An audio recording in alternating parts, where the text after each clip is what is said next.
បាទបងប្អូនមកដល់ហើយឡុងបេញលឿនប៉ះជាមួយនឹងកីឡាករម៉ាឡេស៊ីដែលបងប្អូនឲ្យរហ័សនាមគាត់ថាឡាមីនយ៉ាម៉ាល់បងប្អូនណាហើយចាស់ស្អែកនៅក្នុងសង្វៀននេះបងប្អូនអ្នកគាំទ្រថាដូចលោកគ្រូខាវអញ្ចឹងបងប្អូនណាថ្ងៃនេះគឺប៉ះជាមួយនឹងឡុងបេញលឿនរៀងពិបាកបន្តិចហើយបងប្អូនព្រោះអីអ្នកលេងគុណខ្មែរសេរីចាស់រងនេះគឺមិនធម្មតាទេជាពិសេសគឺផ្លែតររបស់គាត់គឺច្បាស់មែនទែនដូច្នេះបងប្អូនណារីទស្សនាគូនេះទាំងអស់គ្នាឃើញថាឡាមីនយ៉ាម៉ាល់ថ្ងៃនេះគឺធ្ងន់កហើយបងប្អូនបងប្អូននេះឡងទៅលើឡងទៅមកពីឡាវបងប្អូនគាត់ណាឲ្យសុំមកទៅ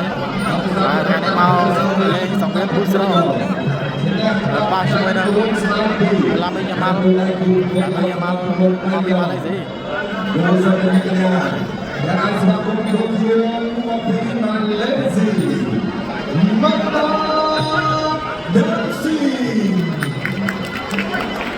ហើយបងប្អូនយើងថាមែន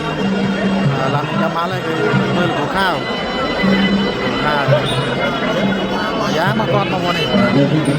เราមិនលើកដាក់លេងគុណខ្មែរសេរីចាស់បងចាតែអត់ដល់គាត់សល់គាត់ខ្លាំងក្រែហើ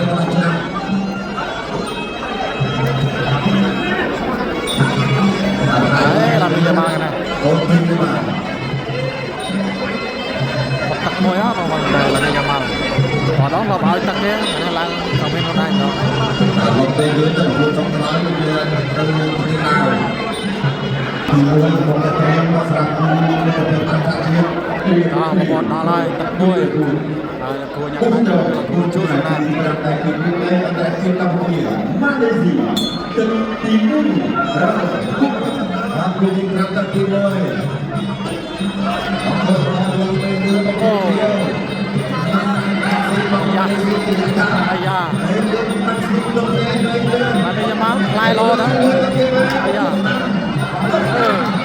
พอได้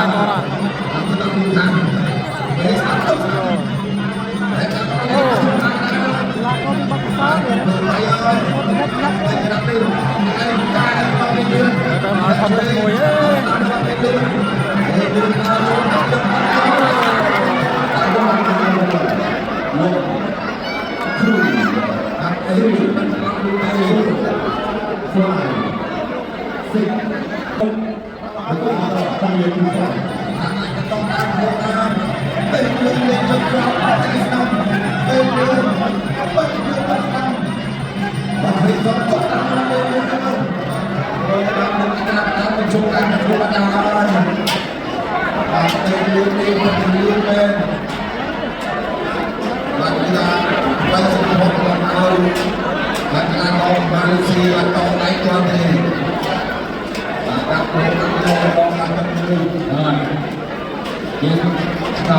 ពេលនេះមកខ្ញុំមិនមានស្រួលបង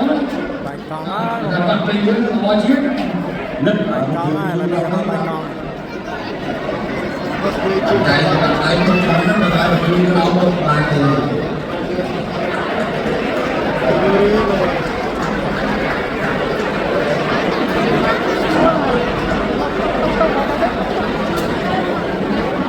បាទសូមអរគុណតែក៏បងពុករបស់លោក